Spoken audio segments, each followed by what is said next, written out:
হাজার বছর ধরে আমি পথ হাঁটিতেছি পৃথিবীর পথে। সিংহল সমুদ্র থেকে নিশীথের অন্ধকারে মালয় সাগরে অনেক ঘুরেছি আমি। বিম্বিসার অশোকের ধূসর জগতে সেখানে ছিলাম আমি।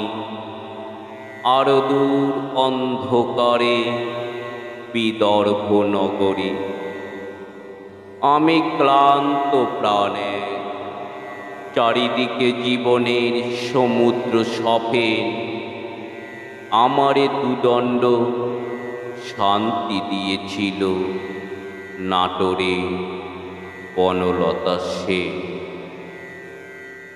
চুল তার কবেকার অন্ধকার বিদিশার নিশা, মুখ তার শ্রাবস্তির কারুকার্য।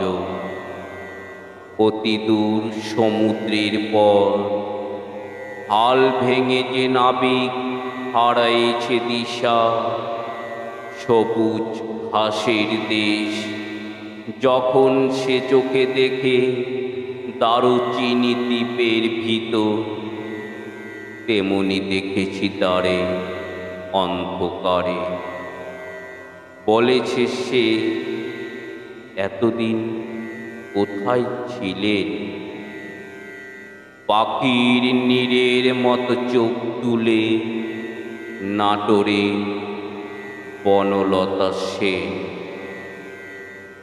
সমস্ত দিনের শেষে শিশিরের শব্দের মতো সন্ধ্যা আসে।